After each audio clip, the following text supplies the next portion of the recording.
Title, Chapter 1, The Smile That Didn't Reach Her Eyes. They say betrayal doesn't happen all at once. It's a slow drip. A silence too long, a glance that lingers, a smile that flickers just a second too fast. But in the beginning, it was just dinner. The three of us had been friends for years. Me, my husband Daniel, and my closest friend Harper. We'd shared everything. Holidays, birthdays, even hangovers. She was the one who helped pick out my wedding dress. He was the one who carried her drunk out of clubs. It all felt easy, safe, familiar. So when things began to change, I didn't question it. I explained it. Daniel was tired from work. Harper was dealing with her breakup. I was just overthinking. I always did. But something had shifted. I noticed it one evening in early autumn. Leaves outside were changing, the air crisp, and we were sitting around our kitchen table, Daniel, Harper, and I, eating takeout from the Thai place we all loved. Daniel was telling a story about a client disaster. Harper laughed. But it wasn't just laughter. It was soft. Too soft. The kind of laugh meant for someone standing much closer than I was. And when I looked at her, I caught it. The glance. Quick. Nervous. The kind of look you give someone when you're trying not to be seen seeing them. I filed it away. A flicker in the dark. Later that night, I brought it up to Daniel as he brushed his teeth. She laughed at everything you said tonight. He shrugged. She's always laughed at my jokes. Not like that. He spit, rinsed, looked at me in the mirror. Are we really doing this? I looked down. No. Sorry, I'm being ridiculous. He kissed the top of my head. You're tired. He wasn't wrong. But I wasn't just tired. I was lonely. That kind of lonely that creeps into a marriage quietly, even when you sleep in the same bed and eat the same meals and talk about the same people. I had felt it for a while, like something was missing, a version of us that had slowly evaporated, and I thought maybe it was me. Maybe I was the one who changed. So I didn't question him again. I became the perfect wife. I planned date nights. I bought his favorite whiskey. I made excuses for why we weren't having sex anymore. I even started confiding in Harper. Is it weird that we barely talk when we're alone? I asked her one afternoon. She sipped her coffee, lips tight. It's normal. You've been together a long time. Do you think he's bored? She looked at me then, really looked, and for a moment I swear she was about to tell me something. But she just smiled. Dan's not like that, she said. You're lucky to have him. I believed her, because she'd never lied to me before.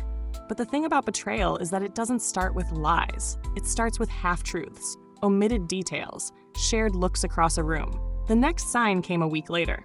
Daniel left his phone on the couch. He never left his phone on the couch. I didn't mean to look, but I did. Just one message thread. Just one name. Harper. I opened it. Nothing explicit, but familiar. Still thinking about that moment. She'll be home in an hour. I dreamt about your mouth. My stomach dropped. I sat there, staring at the screen, the blood draining from my face. I didn't cry. Not yet. I didn't scream. I just set the phone down and waited. That night, I pretended to be asleep when Daniel came to bed. He touched my shoulder lightly, then rolled over and said nothing. I stared at the wall for hours, and in those hours, I remembered every shared secret, every birthday gift, every night Harper cried on my shoulder over some man who didn't love her enough. I had no idea she'd end up being one of them. But betrayal doesn't knock. It just walks through the door you left unlocked. Chapter 2. The Day I Stopped Pretending. I didn't confront him right away. I wish I could say I stormed into the bedroom, threw his phone at him, and demanded the truth. But the truth is, I froze. Completely. I became a ghost in my own house. For 3 days, I smiled when I had to. I cooked dinner. I folded laundry. I even replied to Harper's texts. Coffee Thursday? You free for a walk? I answered them all. Because I needed time to figure out who I was before I became the woman everyone would start whispering about. Before I became her, the one who got cheated on by her best friend and her husband. I started watching them. I don't mean stalking. I mean really watching. How they moved, how they avoided eye contact when I was in the room, how Daniel would get up to take certain calls, how Harper suddenly stopped tagging me in her stories. She was erasing me in real time, and he was letting her. On Thursday, I agreed to coffee. I met her at our usual spot, that cozy place near the bookstore, the one with the string lights and mismatched chairs. She hugged me. I stiffened. "Everything okay?" she asked, her voice syrupy. "Yeah," I lied. "Just tired." She ordered a chai latte. I got black coffee. Because I didn't trust myself with anything that could spill. We sat by the window. She talked about her job, some new guy at work, her hairdresser. Nothing real. Nothing that mattered. And the whole time, I kept thinking, you touched him. You touched the man I chose to build my life with. At one point, she said, "You know, you look pale. Are you sick?" I looked at her and said no, just disappointed. She blinked. "In what?"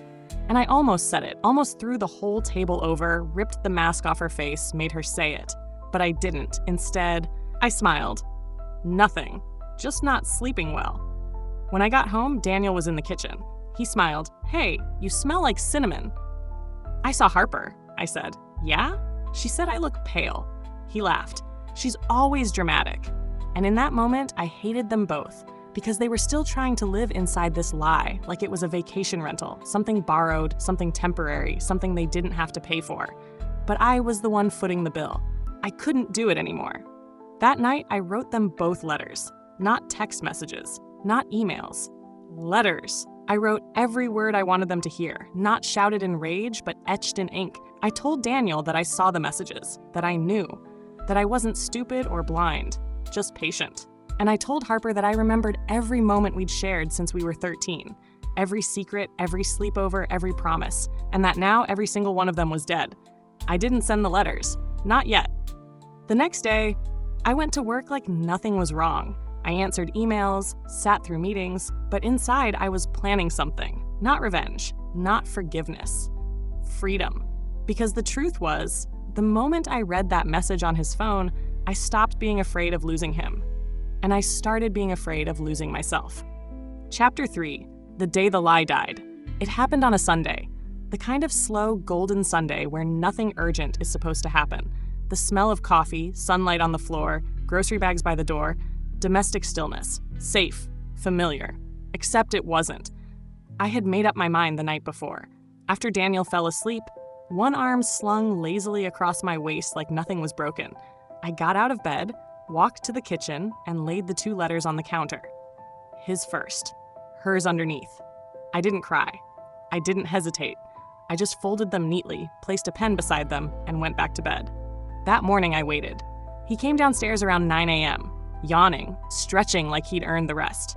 He walked to the counter, saw the envelopes, and paused. He didn't open them immediately. Instead, he looked at me, standing across the room in my robe. "What's this?" "My goodbye," I said. That got his attention. He opened the first letter. His eyes scanned the words. He didn't speak, didn't breathe, just read. When he finished, he set it down. "You went through my phone?" I laughed. Short, sharp, bitter. "That's what you're leading with?" He winced. "I didn't mean. You cheated on me, Daniel, with Harper, the one person in the world I never thought I'd have to protect you from." He looked like he wanted to shrink. "I didn't plan for it to happen." "Oh, I'm sure," I snapped. "It just slipped in, didn't it?" He opened his mouth, closed it. I kept the worst part is, you know what let me keep talking to her. You watched me sit across from her and lie to myself. You let me thank her for being there for me.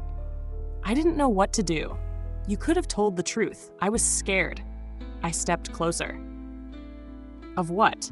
Of losing you. The words hit like a slap. Not because they were tender, but because they were cowardly. "You lost me the moment you touched her," I said. "You just didn't know it yet." He tried to reach for my hand. I pulled away. "It wasn't just about sex," he said. "We were lost. You and I. We stopped being us." "Then you fight for us," I whispered. "You don't go crawling into someone else's bed." He sank onto the stool. His voice dropped. "I don't love her." I nodded. "Then you betrayed me for nothing." He flinched like I'd slapped him. I left the second letter on the table. "Give that to her." "Are you leaving?" he asked, voice cracking. "No," I said. "You are." He looked up, stunned. "What? You don't get to destroy this house and still sleep in it. But we can talk about this." "No, Daniel," I said, clear and cold. "You talked. She touched. I listened. Now I act." He stood slowly, unsure of himself. I walked to the stairs and paused. "You have until tomorrow." That night, he slept on the couch, or pretended to. I didn't check. I didn't care. I lay in our bed and felt every part of the silence like a bruise I'd been ignoring. I stared at the ceiling and thought, this is the worst night of my life. And I also thought, I'm still here, still breathing, still me. I had no idea what would come next, but for the first time in weeks, I finally knew what I wouldn't allow again. Chapter 4, The Woman Who Walked Away. He left the next morning. No scene, no shouting, just a suitcase, a set of keys left on the kitchen table, and a door that closed too gently for how loud it felt in my chest. The house was quiet, finally, and in that quiet, I expected to cry. But I didn't. I made coffee, sat in the chair by the window, stared at the garden that still needed weeding. Life, it turns out, doesn't pause when your world does. By noon, Harper messaged me. Can we talk? The screen glowed with her name like it was taunting me. A ghost knocking. I stared at it for a long time. Then I typed back, no, you've already said everything you needed to say. She replied, please, just once. I didn't answer. Some truths don't deserve an audience. Instead, I opened her letter, the one I'd written for her days ago. I hadn't planned on ever reading it again, but I did, and it still felt true. You were my closest friend, my second home, my mirror. You were there when I met him. You helped me pick the dress I married him in. You toasted our future and danced at our wedding. You didn't just betray me, you dismantled me. You used my trust like a weapon, and you smiled while doing it. I will forgive you, not because you asked, but because I refused to carry your shame. But you are no longer welcome in my life. This chapter is over. You don't get to write in the next one. I folded the letter, tore it in half, and threw it away. Closure doesn't always need postage. Weeks passed, and then months. Divorce became paperwork, a lawyer's office, a new bank account, my name on a different lease. And still, somehow I stood. I filled my apartment with things I loved, soft blankets, bright books, the smell of vanilla and independence. I put new photos on the shelves, not to forget the past, but to remind myself there was more to come. One day, I ran into Daniel, at the grocery store of all places. He looked tired, softer around the edges, a man trying to relearn how to be alone. He said, hi. I nodded. Hi. We stood in front of the cereal aisle like strangers wearing familiar skin. You look good, he said. You look okay, I replied. He smiled. That sounds about right. I didn't ask how he was. I didn't need to know. He didn't ask about Harper, which told me everything I needed to know. I'm sorry, he said, and for once he meant it. I know, I said, but that doesn't change anything. He nodded, and we walked away in opposite directions. It was the simplest goodbye, but maybe the most honest one we'd ever shared. Now, I wake up alone, but I wake up as me, whole, not someone's wife, not someone's safety net, just a woman who learned, who broke, who rebuilt. Sometimes I pass old pictures in my phone and wonder who that girl was, the one who believed her love was enough to make someone stay faithful. I don't hate her. She did her best. But I love the woman who came next more, because she didn't just survive betrayal. She outgrew it.